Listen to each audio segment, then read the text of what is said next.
All right, we're going to listen to something here.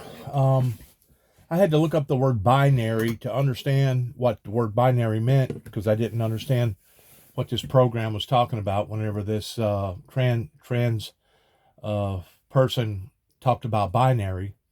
The word binary basically means multiple things. Kind of like a woman can become a man or a man can become a woman, and they can turn it off and on at any given will. To me, that would be like saying, well, I've got a horse out in my pasture one day, and the next day, even though it's the same animal, calling it a cow. Or having a cow out in my back pasture, and the next day calling it a horse. There are certain things that binary features just does not work in. I mean, whenever you get to looking at, let's say, transformer cars, that can be a car or a truck, and then you can stand it up and become a robot. That is mechanically. And to have something that can multitask, in our eyes, pertaining to the inventions of the Homo sapiens down here upon the planet, that's considered a good thing. But to call a cow a horse, or to call a horse a cow, it goes beyond binary to the point that now you're talking about something that's just weird. I mean, just totally weird, because how come you would call a cow today, but you would call it a horse tomorrow, or vice versa? Whenever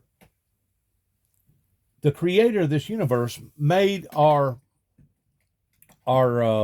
laws pertaining to the laws that we're supposed to be governed under, those laws wasn't just written for a certain body of people. It was written for all peoples on all the planet, which we only have one planet. It was written for all peoples pertaining to those laws. Now, does those laws apply to cows? Does those laws apply to horses? Do we expect the same things out of dogs and cats that we expect out of people, as far as A to Z? Have you ever thought about that in that perspective? What you're fixing to listen to is something that our governor here in the state of Tennessee has recently moved upon, and I realize that it's very, very controversial, kind of like what Walgreens was doing this past week in regards towards pregnancy, whatever the word may be. I don't forget the word now, controlling pregnancy or eliminating pregnancies. What you're fixing to listen to, I think, is strange. And I think it's abnormal. And I can see where this person is coming from in her realm of reality. But the realm of her reality is not the realm of everybody else's reality. And the reason why we know this is because every person has their right to dress the way that they want to dress, as long as it is appropriate out into the eyes of the people. If you want to dress like a farmer, you dress like a farmer. If you want to dress like a hobo, you dress like a hobo. If you want to dress like a Philadelphia lawyer, you dress like a Philadelphia lawyer. Whenever it comes to that demeanor, that is nothing wrong with that, as long as what you are doing is considered basically humane. It wouldn't be right for everybody to walk around naked while certain people wanted to be clothed, because that was the way that we have designed our structure towards basically being a civilized society. Let's listen to this, and I'm going to stop a time or two towards what you're going to listen to, because it's really, I think personally, when they get to talking about it being a medical thing, I think it's just as much, if not more so, a medical problem in a man wanting to have sex with another man, or even a woman having sex with another woman, because there are certain things that it even discusses in the Bible pertaining to that type of activity that God really, really frowned upon. And to backtrack, to go backwards, is really asking for trouble, not only in the way that we relate our relationships with one another, but also, I believe, pertaining to God. Because God did not put those instructions, once more, to one particular group of people, and the other group he left alone. And, if people want to do whatever people want to do, as long as they're not flaunting it all over in front of me, and as long as they're not going around calling me a weirdo and a freak and an old-fashioned thug or whatever type of names that you want to call me, because I am a heterosexual person, that would be just as much of offensive as if I started calling them freaks, or if I started calling them whatever. And when it comes to the name calling, I believe the Bible, in defining the differences between normal versus abnormal.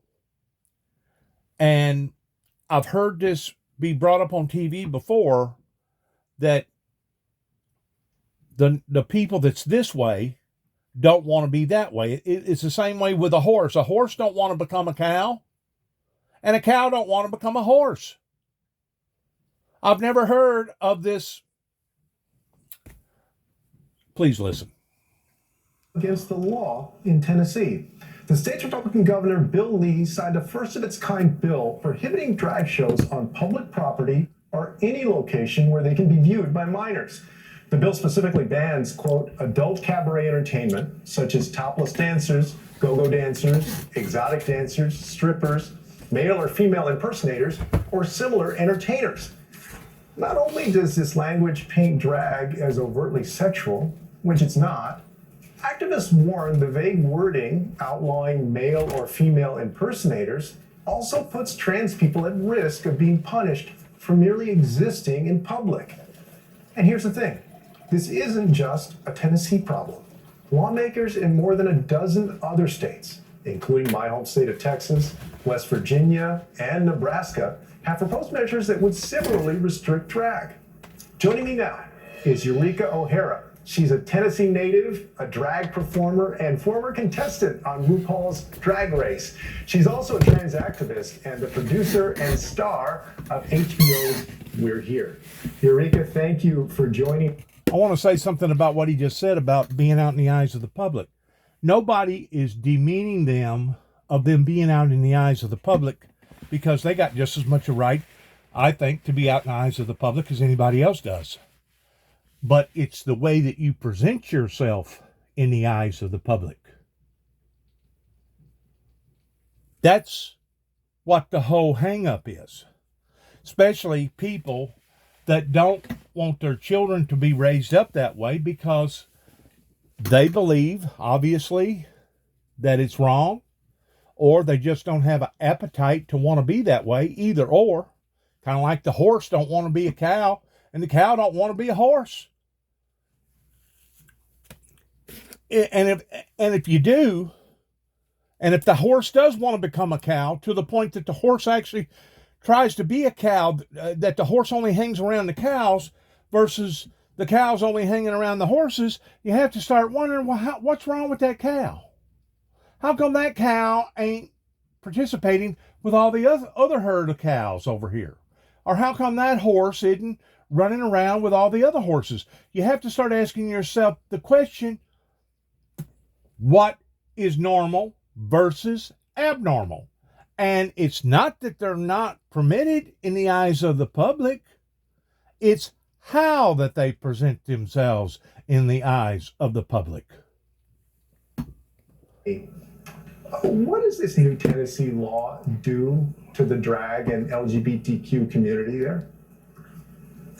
I think honestly what it does is it just instills fear in us, which society has continued to do to the LGBTQ community, but it's also hindering us from being successful in allowing people to experience our art, which pushes equality and pushes representation. And drag queens have always been at the front and the forefront of queer activism. Even at the Stonewall riots, it's known that a drag queen threw the first stone. And how dangerous does this law make it for drag performers and trans people to just exist there in Tennessee? I really appreciate that question because what it does is it actually supports people that are discriminatory and have a bigot mindset in a way that they feel validated because someone with a position of power, such as someone we voted into office, is basically sexualizing our existence and also tearing it down to stripper. Nobody is sexualizing these people. These people are openly sexualizing themselves. And they're doing it so blatantly, so openly, that that's what is causing an uproar towards people that don't think that that is appropriate behavior, especially in the eyes of children. Notoriety, which actually takes away a lot of the hard work that a lot of us put in to create equality and love and to create families for ourselves. When a lot of times queer people don't have that to exist or coexist or even learn how to become the adults they should be. And I know based on your life experience and your activism that you have a unique perspective on this, and you're originally from Eastern Tennessee. Do you feel safe in your home state these days? No, I mean, I never felt truly safe. I as soon as I was able to run to California, I did because I actually detransitioned early in my 20s out of fear, out of trauma, out of abuse that I received from that social moral coded society. And until recently, I actually didn't come out fully as trans because I didn't believe that I would be safe or be able to have success in my life. And luckily, drag is what gave me the confidence to be able to do that. And that's why I sit here and I speak for all of my community when I say that our intention is never to harm children. Our intention is to speak to those little queer children that are like we were when we were at that age, that need representation and visibility. And they need to see people like them, or else they're going to be lost and it's going to push them down a really dark path. And that is what we should be afraid of more than drag queens appearing in public. We know that Tennessee is just one of many states right now trying to ban drag performance and trans health care as well. In fact, according to Trevor Project's national survey, 93% of trans and non-binary youth say they're worried about being denied access to gender-affirming medical care due to state or local laws. How concerned should we all be about this? I mean, honestly, it not only is taking away parental rights to raise their children and to bring diversity into their homes and their existence, but also it's taking away the opportunity for someone at a young age to truly discover who they are. I can tell you all that from a very, very honestly, the first thoughts of who I was as a person, I always felt indifferent from the people around me. I never felt like I belonged. And it was never because I was queer or gay or quote unquote FAG like that was called. It's because of my gender. I didn't feel like the boy that they were calling me as. So I know from personal experience that it can be very traumatizing to that existence. It can be harmful to the health of these children. You know, they're also demanding for people that have already been on and these children to be off of that HRT therapy they've been on in a very aggressive pattern, which isn't healthy either. I mean, this is also a medical issue. I mean, healthy. Which isn't She used the word healthy. Children to be off of that HRT therapy they've been on in a very aggressive pattern, which isn't healthy either. I mean, this is also a medical issue. I mean, it is a medical issue, but not in the terminology that she's talking about it being in. I mean, you got to admit that God made Adam and Eve, not Adam and Albert, not Eve and Elvin, but according to the Bible that we read, that's basically in most all other Bibles all over the world. It ain't just Christianity religion. It's all over the world that male and female is the normal way of activities, because God said to reproduce and replenish the earth. How can two men replenish the earth? How can two women replenish the earth? So it's very obvious that they're not having an affair whenever it comes to them wanting to share their orgasms with each other in the aspect of either pure sexual pleasure or possibly even wanting to bring forth a child, but they're doing it primarily just for sexual pleasure. And, some people might say, well, what's wrong with that? Well, there's nothing wrong with that if that's what a person wants to do, but not everybody wants to do that. That's the whole point that the governor's trying to make, that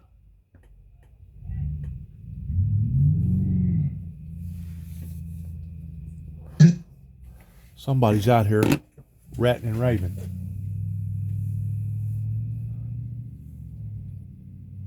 Outside, I heard them raising Cain. I don't know. The devil's on a move again, I guess, towards wanting to cuss and carry on. Hey, you've done been out. You done been in. You ain't going back out. You hear me? Get over and lay down. I'm tired of fooling with y'all. These freaking cats. Let's turn this back on. I just don't understand how we can take away the rights of people being able to provide medically and making parental decisions for their own children, as well as. Once more, they're mischaracterizing themselves. Nobody's asking them to give up their rights. What the governor is asking them to do is to be more professional around openness, especially in the eyes of the children. Nobody's asking them to give up their rights. Once more, they're taking things out of character.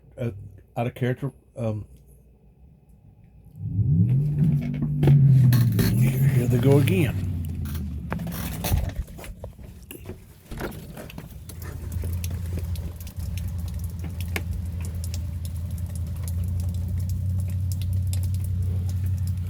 Whoever it was, I see him driving right there.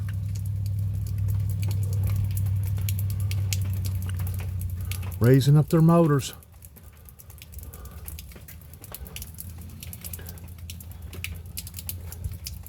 I don't see them turning around.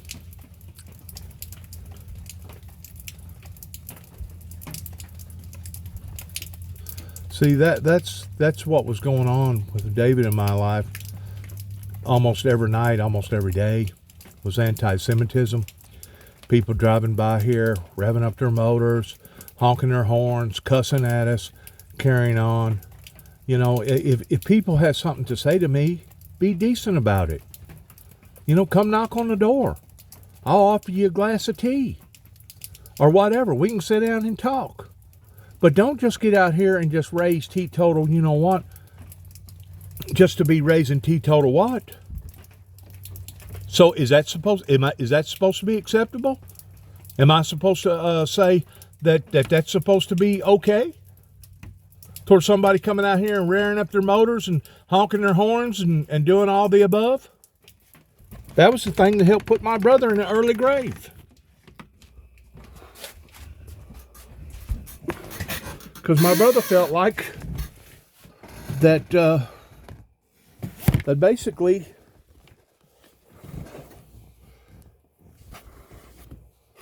he felt like that. Let me see if I got this thing turned on right.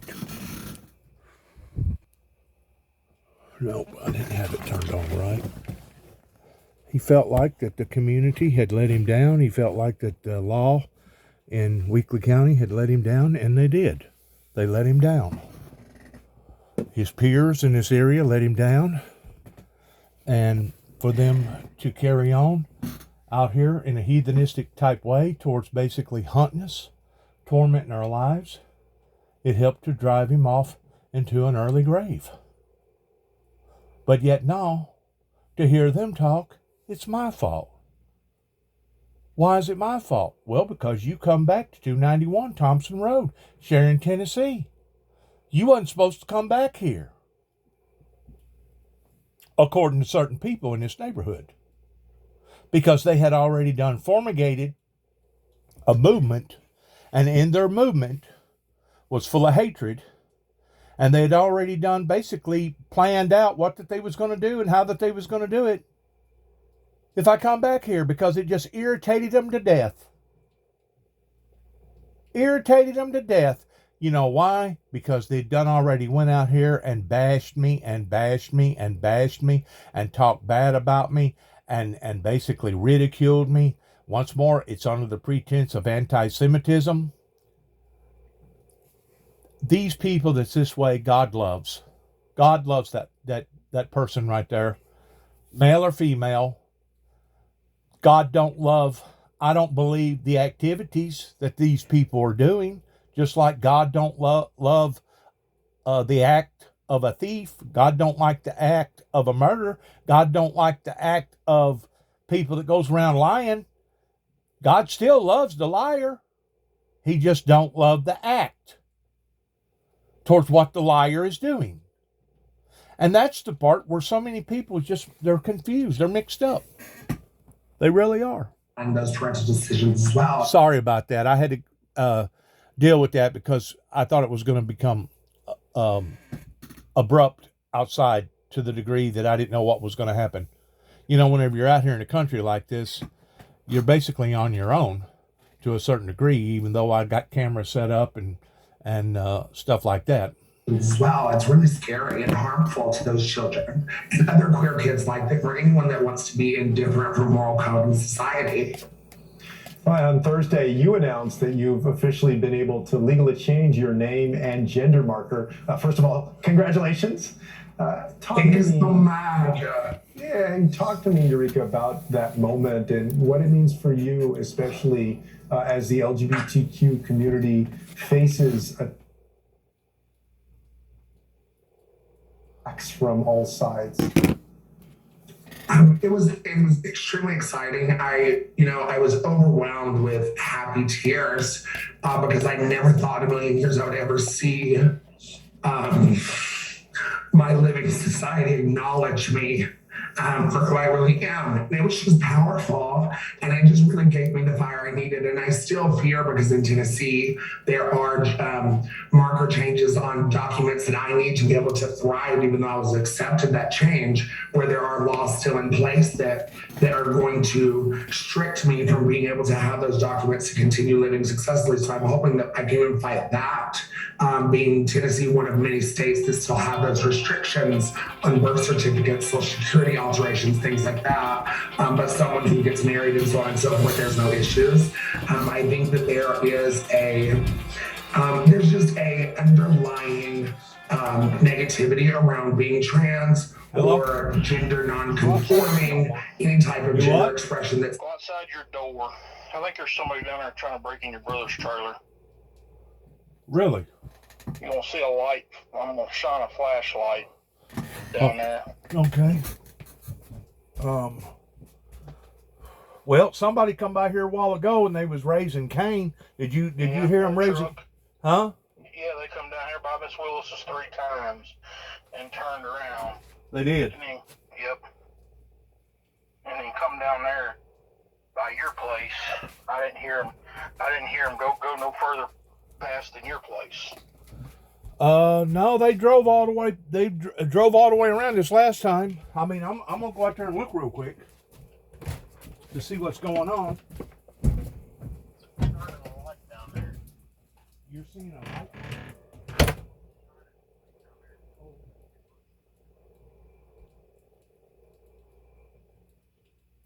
Yeah, I see the light.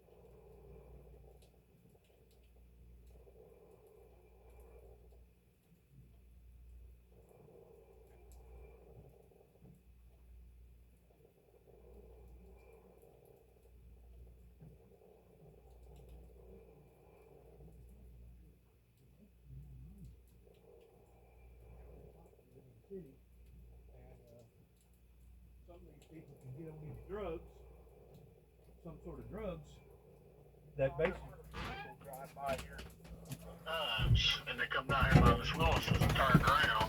well, they drove by here and revved their motor up. Yeah, they revved their motor up, and they was cussing and carrying on out here, getting real loud.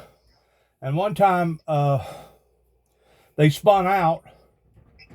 Basically, somebody showing their tail out here, and that was the very thing that David and I had to deal with for 3 consecutive years before you really got moved in good over there.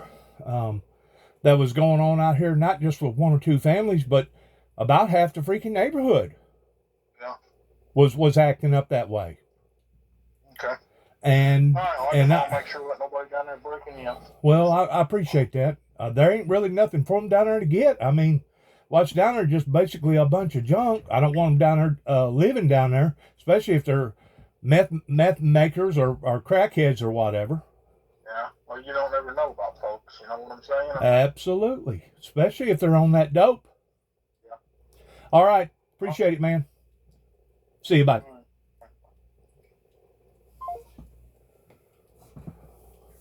So whoever it was, it got their attention to the degree that my neighbor just called me, one of my neighbors, in rousing him up too. We basically have to have our own community watch service out here, because if we don't, they'll basically just come down here and just do whatever that they want to do. That's some reason why I've got security cameras. I've got motion detector cameras. There's other things. Now my lights just went out. I don't know what's going on with that. Kind of odd.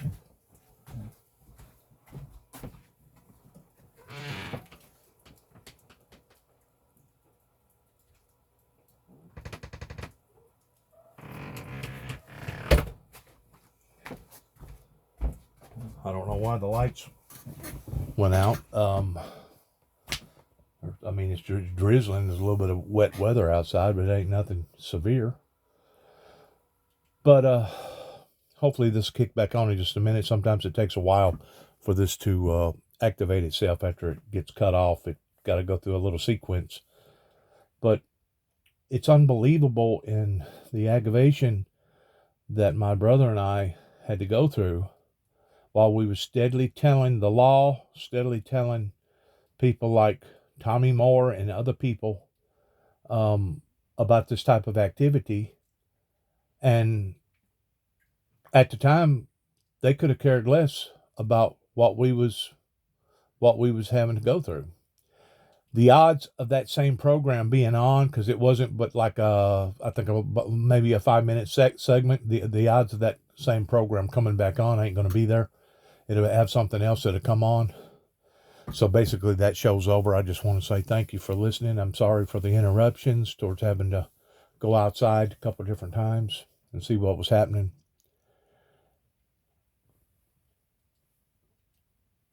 This type of activity, whenever it comes to people living these type of lifestyles, if they want to live their lifestyle the way that they want to live their lifestyle, nobody is forcing them not to color their hair or not to do this or not to do that. But whenever it comes to the sexuality part of it, that's the part where people rear up that don't want their children exposed to that type of abnormality. And that's how they look at it. They look at it as abnormality. It would be the same thing if a cow wanted to hang around a bunch of horses, or a horse wanted to hang around a bunch of cows. There's a reason why. The old saying goes, birds of a feather flock together. There's a reason for that. But I just want to say thank you, and good luck to each and every one of us. Sorry for the inconveniences of the electricity going out, and also being abruptly basically disrupted in my train of thought towards what I was doing here, towards what I was making this to begin with. Thank you, and God bless, and God bless America. Heaven help us all, and shalom.